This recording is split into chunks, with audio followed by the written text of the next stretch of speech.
Welcome, आप सबों का स्वागत है एनकेटी ट्यूटोरियल में। और आज एक अत्यंत ही महत्वपूर्ण विषय को हम लेकर आए हैं आप सबों के समक्ष, और वह विषय संविधान से जुड़ा है, संवैधानिक नैतिकता से जुड़ा है और संविधान के निष्पक्ष और सुचारू संचालन से संबंधित है। आज का जो टॉपिक है वह सबको आंदोलित करने वाला है, वह सबको सोचने के लिए विवश करेगा कि आखिर इन परिस्थितियों में कैसे संविधान को अक्षुण्ण रखा जाए, संविधान को बेहतर ढंग से कार्यकरण के अनुरूप ढाला जाए।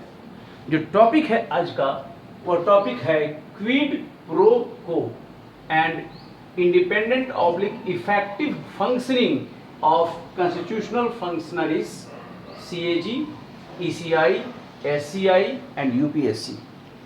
बंधुगण, आप बहुत लोगों ने नाम सुना होगा और कई लोग अनभिज्ञ भी हो सकते हैं। क्विड प्रो को क्या है? तो क्विड प्रो को एक लैटिन शब्द है, एक तरह से लैटिन वर्ड है। लैटिन भाषा में इस शब्द का प्रयोग होता है और लीगल लैंग्वेज में इसका काफी यूज होता है। एक तरह से लीगल लैंग्वेज में काफी होता है, अनेक केसेस में इस शब्द का यूज होता है।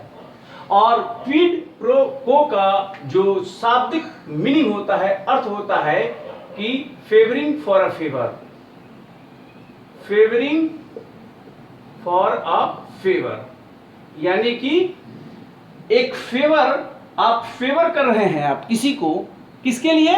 कि आपको भी एक फेवर चाहिए।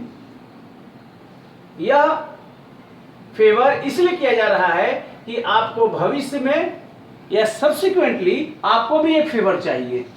यही हुआ वर्ड क्विड प्रो को, यानी फेवरिंग फॉर अ फेवर। इस शब्द का संबंध मैं जोड़ रहा हूं इंडिपेंडेंट यानी स्वतंत्र और इफेक्टिव यानी प्रभावी फंक्शनिंग ऑफ कॉन्स्टिट्यूशनल फंक्शनरीज, संवैधानिक जो संस्थाएं हैं, 4 संवैधानिक संस्थाओं की यहाँ पर हम डिस्कस कर रहे हैं। और जिसमें एक है महालेखा परीक्षक और नियंत्रक, controller and auditor general of India. दूसरा नाम है election commission of India, ECI, Bharat निर्वाचन आयोग। तीसरा है supreme court of India, Bharat सर्वोच्च न्यायालय। और चौथा है यूनियन पब्लिक सर्विस कमीशन, यानी कि संघ लोक सेवा आयोग। इन 4 पोस्ट जो है ये बहुत इंपॉर्टेंट पोस्ट है और इससे संविधान की दशा और दिशा दोनों निर्धारित होती है। अब आपको मैं बता दूं इसका बैकग्राउंड क्या है। इसका बैकग्राउंड आपको जान लेना जरूरी है कि आखिर ये करंट अफेयर्स कैसे बना, क्यों बात हो रही है, क्विड प्रो को की बात हो रही है, और क्यों ये चर्चा हो रही है कि जो कॉन्स्टिट्यूशनल फंक्शनरीज हैं ये 4, उनको किस तरह से संविधान में स्थान मिला है, कैसे संविधान के महत्वपूर्ण गोल्स को ये लोग कैरी ऑन करते हैं, इसको ये जानना बहुत जरूरी है। तो ये चर्चा क्यों हो रही है? वो चर्चा इसलिए हुई है कि आप सब लोग जानते होंगे कि मिस्टर रंजन गोगोई, नाम आप लोगों ने सुना होगा, मिस्टर रंजन गोगोई। आप जानते हैं कि ये आज की तारीख में former chief justice of India, भूतपूर्व न्यायाधीश रहे, सर्वोच्च न्यायालय के, सुप्रीम कोर्ट ऑफ इंडिया के भूतपूर्व न्यायाधीश रहे। और इनका रिटायरमेंट हो गया है एक तरह से, और इन्होंने रिटायरमेंट के पश्चात रिटायरमेंट उन्होंने लिया 2018-19 के दौरान, और ये चीफ जस्टिस रहे 2018-19 के दौरान, और ये चीफ जस्टिस रहे। और चीफ जस्टिस के दौरान उन्होंने अनेक महत्वपूर्ण निर्णय लिया, और उन 2 महत्वपूर्ण निर्णयों में अगर आप कहें तो चीफ जस्टिस के रूप में जो संविधान पीठ की उन्होंने अध्यक्षता की, और एक महत्वपूर्ण जो उन्होंने निर्णय लिया वो है अयोध्या डिस्प्यूट, यानी अयोध्या का जो मामला था, केस था, इस पर इनका फैसला आया है, बहुत महत्वपूर्ण फैसला था इनके लिए। और दूसरा है राफेल का जो फैसला आया, राफेल केस में भी जो फैसला जो सरकार के पक्ष में गया, उस संविधान पीठ की भी अध्यक्षता रंजन गोगोई ने की। अब ये रिटायर हो गए, और रिटायर होने के कुछ ही समय पश्चात, कुछ ही महीनों के पश्चात इनको MP member of parliament Rajya Sabha के लिए भारत के राष्ट्रपति के द्वारा नॉमिनेट कर दिया गया है ना। So he is nominated by president of India, nominated by president of India. Bharat के राष्ट्रपति के द्वारा इनको राज्यसभा एमपी के रूप में सेवानिवृत्ति के पश्चात भूतपूर्व मुख्य न्यायाधीश को राज्यसभा में ला दिया गया। अब आपको बता दें, जो राज्यसभा की बात है तो राज्यसभा में कैसे आए, संविधान क्या कहता है, that is very important to note. और जो आर्टिकल है वो अगर आप देखें तो 83 है। 80 कहता है राज्यसभा के बारे में, आप सब जानते हैं राज्यसभा में कुल सीटों की जो संख्या होती है वो 245 है। राज्यसभा में 245 कुल सीटें हैं राज्यसभा में, और 245 में 238 सीटें आती है कहां से, तो आपका जो लेजिस्लेचर असेंबली है, विधानसभा है, लेजिस्लेचर असेंबली है यानी जो विधानसभा है, वहां से 238 सीट भरे जाते हैं। यानी कि जो भारतीय राज्य हैं, 28 राज्य हैं इंडिया में आज की तारीख में, वहां से और यूटी से यानी यूनियन टेरिटोरीज से 238 सीटें भरी जाती है। ये इलेक्शन होता है, इनडायरेक्ट इलेक्शन होता है, और यह इनडायरेक्ट इलेक्शन में विधानसभा भाग लेती है। आपको पता है कि 28 राज्य की विधानसभाएं हैं, निचला सदन, और यूटी में जहां भी विधानसभा है, जैसे दिल्ली हुआ और ये पुडुचेरी हुआ, वहां पर भी विधानसभा है तो वहां के भी भाग लेते हैं। और दूसरा जो 12 सदस्य होते हैं, ये 12 सदस्यों का नॉमिनेशन होता है, यानी कि इनका मनोनयन होता है, और यह मनोनयन किया जाता है प्रेसिडेंट ऑफ इंडिया के द्वारा, भारत के राष्ट्रपति के द्वारा। और इसका जो प्रोविजन है संविधान के अनुच्छेद 83 में है, आर्टिकल 83 में है। So as per the constitution of India spelled out in article 1883, the president of India nominates total 12 members in the upper house, so that making total number 245। अब जो ये टोटल नॉमिनेशन होता है 12 मेंबर्स का, राज्यसभा के MPs का, उसको मिलता है स्पेशल नॉलेज, जिनको होता है उन्हीं का नॉलेज होता है, उन्हीं का नॉमिनेशन होता है। स्पेशल नॉलेज हो या फिर इनको प्रैक्टिकल एक्सपीरियंस हो, व्यवहारिक ज्ञान हो या स्पेशल नॉलेज हो, और उन्हीं को ये नॉमिनेशन होता है। और ये होता है किस किस में होता है, तो उनको साहित्य का हो, लिटरेचर में हो सकता है उनको स्पेशल नॉलेज हो, कोई साहित्यकार हो सकता है, या फिर आर्ट में हो, कला में हो, इस तरह का हो सकता है, आर्ट कला, सोशल साइंस में इनको हो सकता है, सोशल साइंस में भी हो सकता है, एक तरह से साइंस हो गया, सोशल साइंस सर्विस हो गया, और साइंस में हो सकता है। सोशल बेसिकली सोशल सर्विस है, ये सोशल सर्विस हो गया, और एक साइंस में हो गया। यानी ये 4 फील्ड में राष्ट्रपति नॉमिनेट कर सकता है।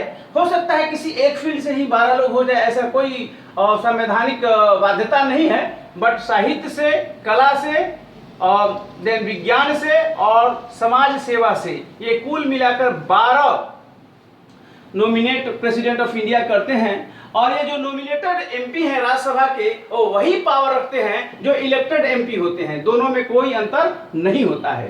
क्या किया गया है कि रंजन गोगोई जो भूतपूर्व मुख्य न्यायाधीश हैं सुप्रीम कोर्ट के, उनको सोशल सर्विस इस एरिया से भारत की सरकार ने राज्यसभा में नॉमिनेट किया है। प्रेसिडेंट ऑफ इंडिया का ये डिसीजन है, कैबिनेट के सिफारिश पर होता है, और अब ये सांसद बन गए हैं राज्यसभा के, और यही सबसे बड़ा विवाद का विषय बन गया है।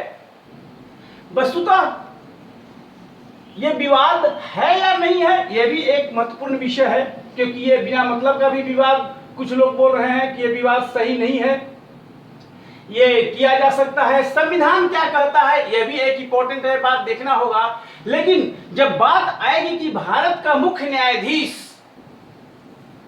जो चीफ जस्टिस रहा हो और महत्वपूर्ण निर्णयों का सहभागी रहा हो, जैसे अयोध्या डिस्प्यूट हुआ, जैसे राफेल का मामला हो, इस तरह का फैसला दिया, और ये फैसले सरकार के पक्ष में गए, और इतने बड़े पोस्ट से रिटायर के बाद इनको सांसद बना दिया जाता है, एमपी राज्यसभा बना दिया जाता है, और यही विषय और यही फैसला विवादों के घेरे में आ गया है।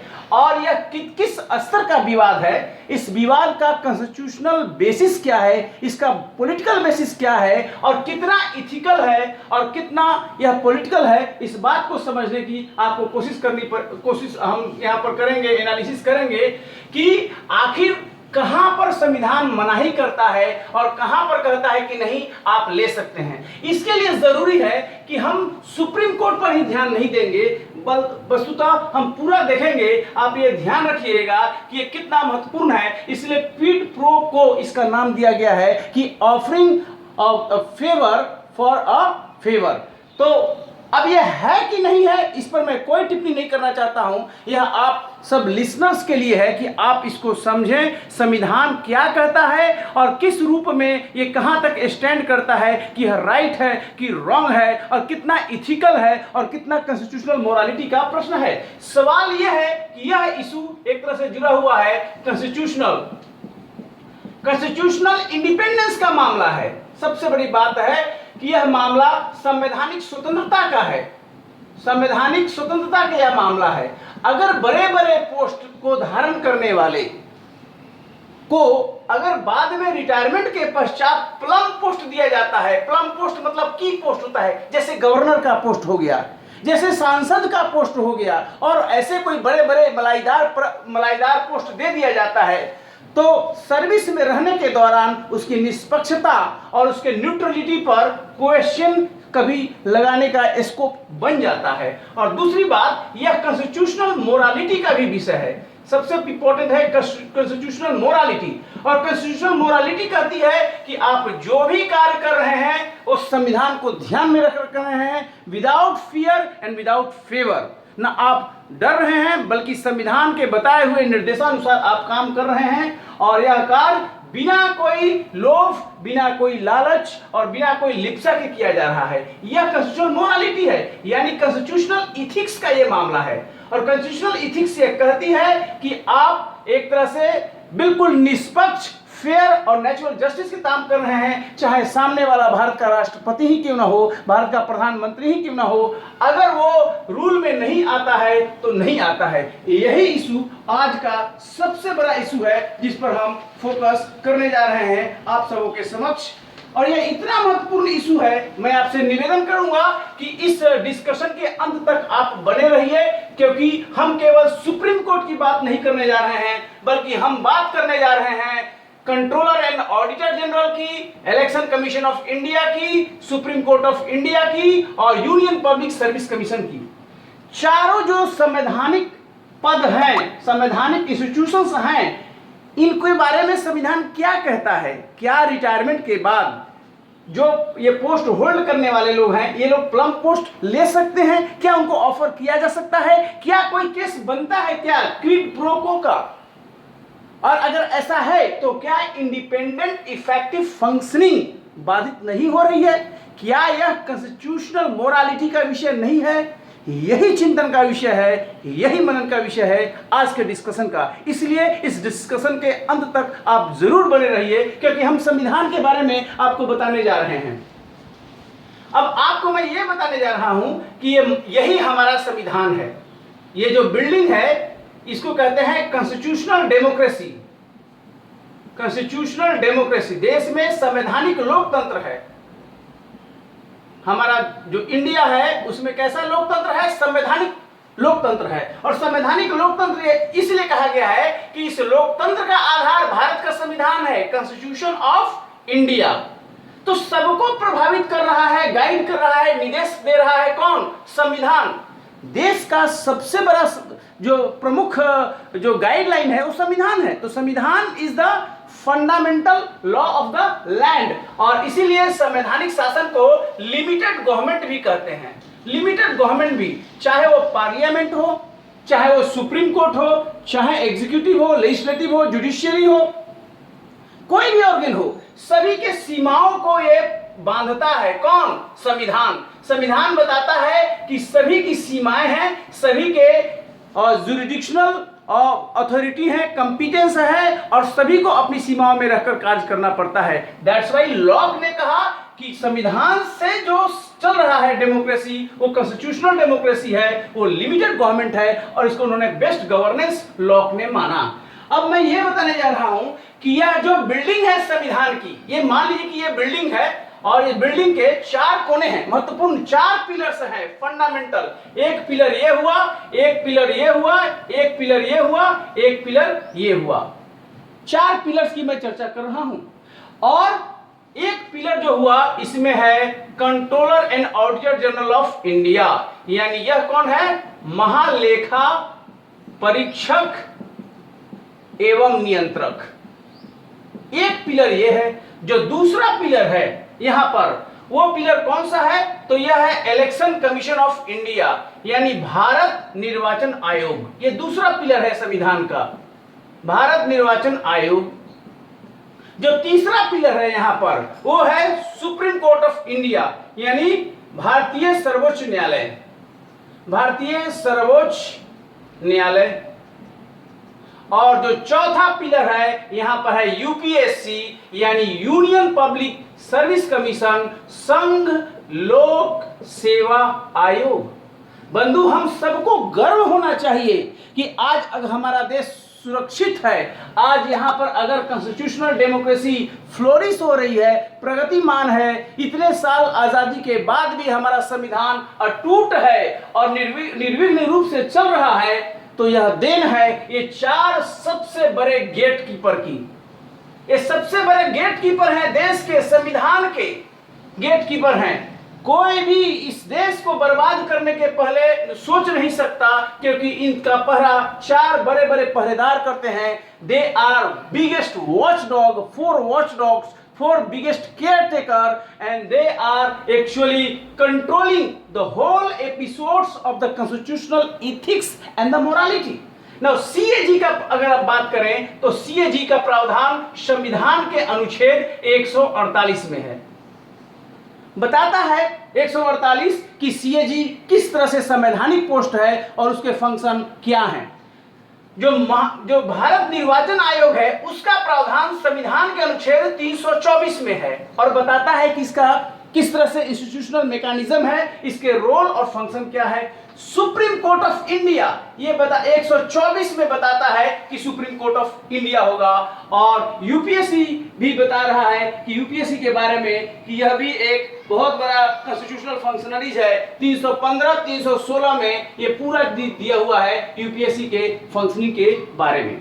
नाउ ये कहना है कि इन चारों के बारे में, ये चारों वॉचडॉग हैं। इस बिल्डिंग में कोई भी एंट्री करने के पहले संविधान रूपी भवन आज कोई नष्ट नहीं कर पाया, इस भवन को अभी तक कोई लूट नहीं पाया। तो इसका कारण है कि ये 4 बड़े बड़े पहरेदार इस संविधान को रक्षा कर रहे हैं और इनके रहते हुए इस संविधान को कोई ध्वस्त नहीं कर सकता।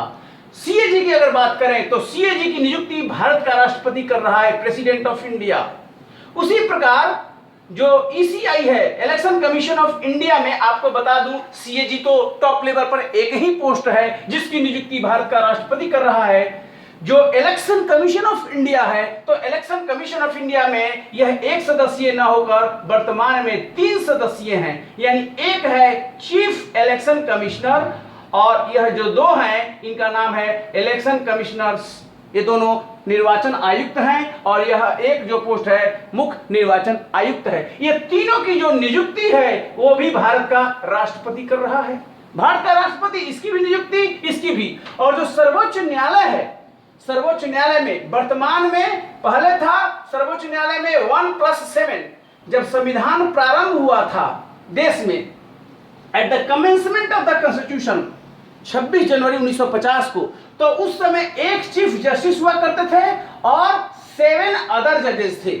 आज ये स्थिति बदल गई है, अब यहां पर 1+33 हो गई है, यानी एक होगा चीफ जस्टिस ऑफ इंडिया और 33 अदर जजेस होंगे। इस तरह का इक्वेशन ओवर द इयर्स बदल गया है। लेकिन मैं बता दूं कि ये जितने भी ये जज हैं, इन सब की नियुक्ति करने वाला भारत का राष्ट्रपति ही है। और यूपीएससी की बात करें तो यूपीएससी में भी अलग अलग यहां पर सब मेंबरशिप होते हैं और यूपीएससी में वर्तमान में एक चेयरमैन होता है और 10 मेंबर होते हैं। यह चेयरमैन का पोस्ट है यूपीएससी का और 10 अन्य मेंबर होते हैं। इनकी भी नियुक्ति भारत का राष्ट्रपति ही करता है। कितने महत्वपूर्ण पोस्ट हैं ये चारों, ये समझने की बात है। एक तरफ है महालेखा परीक्षक नियंत्रक, इलेक्शन कमीशन ऑफ इंडिया, जिसमें चीफ इलेक्शन कमिश्नर और 2 इलेक्शन कमिश्नर्स हैं। इसके अलावा यहाँ पर सुप्रीम कोर्ट ऑफ इंडिया है, जिसमें एक चीफ जस्टिस ऑफ इंडिया है और 33 अदर जजेज हैं। और यहाँ पर यूपीएससी है, जिसमें एक चेयरमैन है और 10 अन्य मेंबर हैं यूपीएससी के। इन सभी की नियुक्ति करने वाला जो अपॉइंटिंग अथॉरिटी है वो भारत का राष्ट्रपति है। और भारत का राष्ट्रपति आप जानते हैं, he is the head of the state and he appoints all these constitutional functionaries.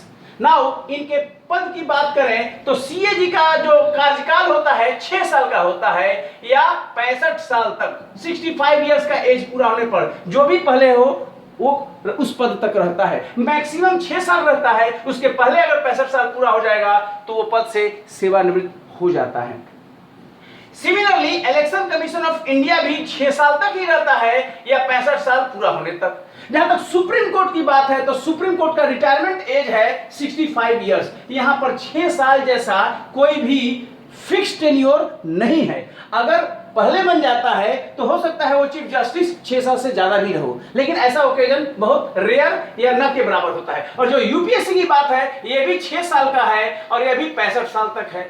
यानी अगर आप देखें तो राष्ट्रपति सभी की नियुक्ति कर रहा है, सभी का टर्म 65 साल तक है। यह अपने आप में समानताओं को बताता है, क्योंकि देश की चाबी, देश का गार्ड, एक तरह से कहें आप care taker, watch dog in 4 लोगों के पास है और चारों मसाल लगाकर इस बिल्डिंग के चारों कोनों में खड़े हैं कि इस देश को कोई आंच नहीं आ सकता, इस देश पर कोई आंख नहीं उठा सकता और देश स्मूथ रन करे, आगे बढ़े, इसमें चारों की अहम भूमिका है। अब क्वेश्चन आता है, इनको हटाने की अगर नौबत आ गई तो किस आधार पर, किसको कैसे आप हटा सकते हैं, वो भी आप जानिए। वेरी इंपॉर्टेंट है कि कैसे हटा सकते हैं। तो हटाने का जो बात है, तो जो महालेखा परीक्षक को हटाने का जो बात है, तो ये केवल जो हटा सकता है रिमूव्ड बाय पार्लियामेंट ओनली। सरकार को पावर नहीं है, केवल संसद ही महालेखा परीक्षक और नियंत्रक को हटा सकती है। उसी प्रकार जो चीफ इलेक्शन कमिश्नर है, मैं इसकी बात करता हूं, इसको भी हटाने का पावर जो है एक तरह से पार्लियामेंट को है। इसी को हटा सकता है चीफ इलेक्शन कमीशन के रिकमेंडेशन पर प्रेसिडेंट के द्वारा, बट चीफ इलेक्शन कमिश्नर को पार्लियामेंट के द्वारा ही हटाया जा सकता है। यह पूरी प्रक्रिया पार्लियामेंट में चलती है। उसी प्रकार सुप्रीम कोर्ट के जो जजेस हैं, इनको भी केवल और केवल पार्लियामेंट के प्रक्रिया से हटाया जा सकता है, यह भी सरकार के पावर नहीं है। और जो यूपीएससी है, जिसमें 1+10 वर्तमान में है, एक चेयरमैन है, 10 मेंबर है, इनको हटाने की जो प्रक्रिया है वहां पर इंक्वायरी होती है। एक इंक्वायरी के आधार पर उनको हटाया जाता है और वह inquiry supreme court of India के द्वारा की जाती है। यानी यहां पर भी सरकार का पावर नहीं है। तो मेरा कहने का मतलब है यहां पर कि ये जो चारों बड़े बड़े फंक्शनरीज हैं संविधान के, ये चारों को हटाने का पावर भारत के सरकार को नहीं है, एग्जीक्यूटिव को नहीं है। इतना महत्वपूर्ण है। और क्यों नहीं दिया गया है? इसलिए कि एग्जीक्यूटिव इन सब को प्रभावित न कर सके। जब ये लोग पोस्ट पर विराजमान होते हैं तो एग्जीक्यूटिव इनको लीव ना दे सके, ऑफर ना दे सके और ये लोग निष्पक्ष रूप में, इंडिपेंडेंट रूप में कॉन्स्टिट्यूशन का जो डेकोरम है, जो नॉर्म है, जो गाइडलाइन है, उसके अनुसार काम कर सके। इसलिए एग्जीक्यूटिव को रिमूवल का पावर नहीं दिया गया है, बल्कि रिमूवल का पावर जब भी ऐसी आवश्यकता हो तो उनको पावर दिया गया है। किनको हटाने का? पार्लियामेंट को। ये प्रूव्ड मिसबिहेवियर के आधार पर सुप्रीम कोर्ट के जजों का हटाने का प्रावधान है। उसी प्रकार इलेक्शन कमीशन ऑफ इंडिया में भी मिसबिहेवियर वर्ड है, यहां पर भी ये सब है। और यूपीएससी में इंक्वायरी की बात आती है, तमाम वो इशू दिए गए हैं कि किस रूप में उनको हटाया जा सकता है, क्या किया जा सकता है। अब ये सारा चीज मैं बता दिया, लेकिन अब आप ये जानिए कि इस सब का रोल क्या है, what is their role in. अब सीएजी की अगर बात करें, सीएजी की, तो सीएजी का सबसे बड़ा बात है कि ये actually controller and auditor general of India है। तो इसका काम है एक्चुअली ऑडिट ऑफ अकाउंट्स। यानी कि लेखा का ये ऑडिट करता है। आपने खर्च किया तो वह खर्च कैसे किया, ये फाइनेंशियल ऑडिट करता है। एक तरह से ये हर तरह का फाइनेंशियल ऑडिट के साथ साथ ये इफेक्टिवनेस देखता है, इफिशियंसी देखता है। तो यह ना केवल यूनियन गवर्नमेंट का ऑडिट करता है उसके लेखा का, बल्कि स्टेट गवर्नमेंट का भी ऑडिट करता है। इतना बड़ा ऑडिटर है। और ये एक्सपेंडिचर का ऑडिट करता है, यानी जो खर्च आपने किया वो राइट हुआ कि रॉन्ग हुआ, नियमानुसार हुआ कि नहीं। और जो ऑडिट करता है उसके बाद बड़े बड़े जिन निकल कर आते हैं, कोयला घोटाला, अलकतरा घोटाला, आदर्श घोटाला, कॉमनवेल्थ घोटाला, जितने बड़े बड़े घोटाले हैं वह किसके द्वारा प्रकट हुए, किसने उसमें अपना रिसर्च किया?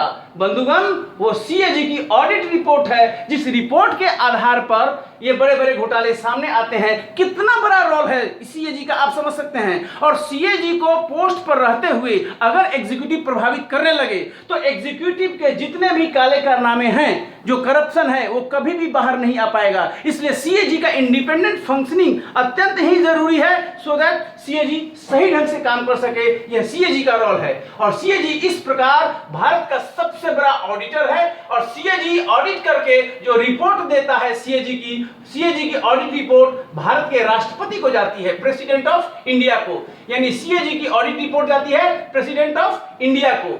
और प्रेसिडेंट ऑफ इंडिया इस ऑडिट रिपोर्ट को रखता है किसके सामने?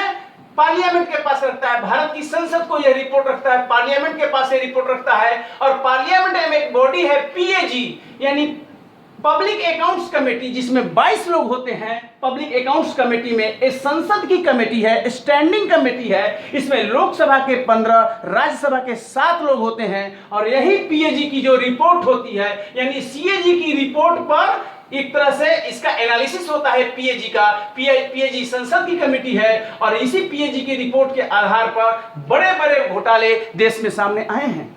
और आपने देखा होगा कि सीएजी का कैसा रोल हो।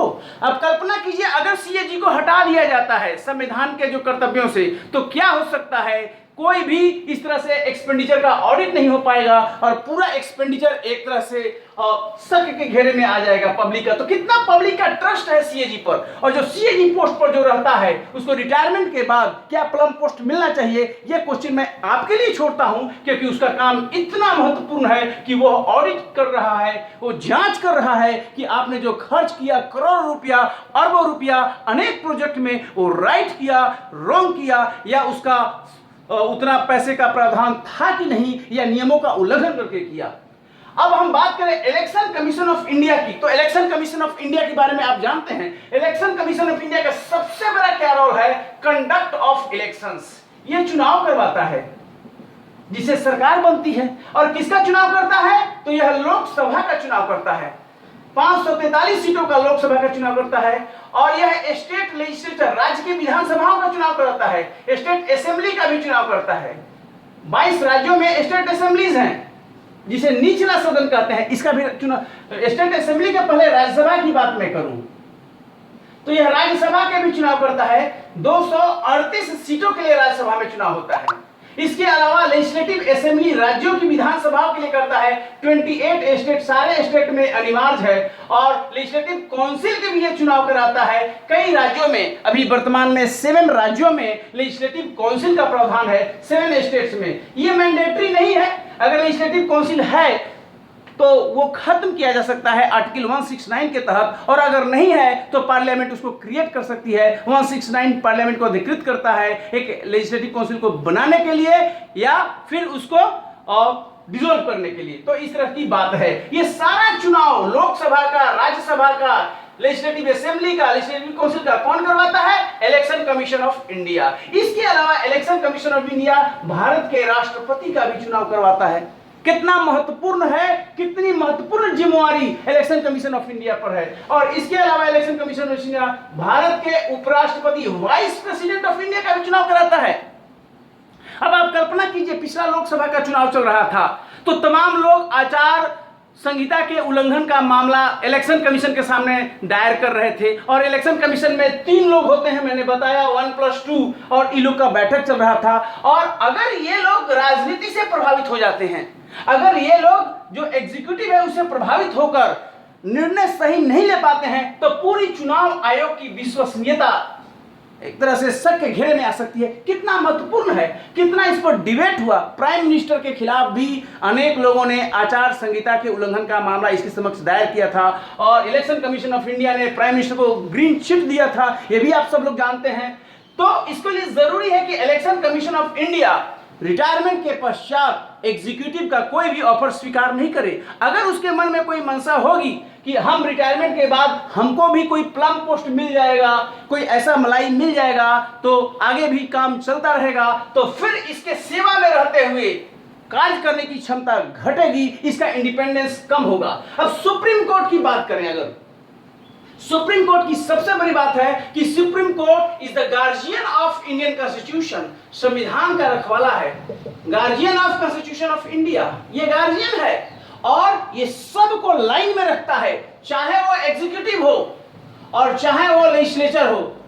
एग्जीक्यूटिव राज्यों की एग्जीक्यूटिव हो यानी राज्यों की सरकार हो या केंद्र की, और उसी प्रकार जो संसद हो, चाहे पार्लियामेंट हो, भारत की संसद हो या फिर स्टेट लेजिस्लेचर हो, हर किसी के बनाए हुए कानून और एग्जीक्यूटिव के नियमों और कानूनों को ये चेक करता है। और कैसे करता है? जुडिशियल रिव्यू के माध्यम से, जिसको आप कहते हो न्यायिक समीक्षा। कितना बड़ा ये हथियार भारत के संविधान ने सुप्रीम कोर्ट के हाथ में दिया है और न्यायिक समीक्षा का मिल रहा है पावर 13(1) में, 13(2) में ये आर्टिकल है, आर्टिकल 32 और आर्टिकल 226, ये सब पावर दे रहा है सुप्रीम कोर्ट को कि आप न्यायिक समीक्षा कर सकते हैं 13(1) के तहत, 13(2) के तहत, 32 के तहत और 226 के तहत। ये रिट ज्यूरिडिक्शन है सुप्रीम कोर्ट का 32 और 226 हाई कोर्ट का रिट ज्यूरिडिक्शन है। और ये फंडामेंटल राइट के रक्षा के लिए 13(1) एंड 13(2) बहुत बड़ा हथियार दिया गया है सुप्रीम कोर्ट को। इसके अलावा अगर सुप्रीम कोर्ट की बात करें जो एक गार्जियन के रूप में है, तो इसको ओरिजिनल ज्यूरिडिक्शन प्राप्त है। ओरिजिनल ज्यूरिडिक्शन 131 के तहत प्राप्त है सुप्रीम कोर्ट को, यानी इस आर्टिकल के तहत सुप्रीम कोर्ट संघ और राज्यों के बीच में जो फेडरल डिस्प्यूट है उसका निपटारा करता है। उसके अलावा 133 से लेकर 134 ये जो हाईएस्ट कोर्ट ऑफ अपील है इस आर्टिकल के तहत, यानी हाई कोर्ट का जो फैसला होता है उसके खिलाफ कोई भी व्यक्ति सुप्रीम कोर्ट में आ सकता है नियमानुसार। सो हाईएस्ट कोर्ट ऑफ अपील है सुप्रीम कोर्ट। इसके अलावा सुप्रीम कोर्ट आर्टिकल 129 के तहत एक तरह से कंटेम्प्ट कोर्ट भी है। इसके आदेश को आप नहीं मानिएगा तो सजा भी दे सकता है, कंटेम्प्ट कोर्ट भी है। आर्टिकल 140 के तहत इसको एडवाइजरी ज्यूरिडिक्शन है, ये भारत के राष्ट्रपति को सुझाव देता है, एडवाइस करता है, लॉ के इंपॉर्टेंट इशू पर एडवाइजरी ज्यूरिडिक्शन है। तो इतना बड़ा काम सुप्रीम कोर्ट का है और अगर सुप्रीम कोर्ट इन कार्यों में ढिलाई कर दे या फिर इस तरह का कर मतलब उसकी इंडिपेंडेंस प्रभावित होने लगे कि रिटायरमेंट के पश्चात हमको कुछ मिलेगा, तो यह एक बहुत बड़ा संवैधानिक मोरालिटी का इशू बन जाएगा और इसीलिए इन बातों पर विचार करना अत्यंत ही महत्वपूर्ण है। अब मैं बताऊंगा आपको कि यूपीएससी का काम क्या है। तो यूपीएससी का काम आप जानते हैं कि यूपीएससी का काम मेनली जो काम है रिक्रूटमेंट, यानी ये भर्ती करता है, ये भर्ती करने वाली बॉडी है, संवैधानिक बॉडी है और यह भर्ती करता है ऑल इंडिया सर्विसेज का। भारत में वर्तमान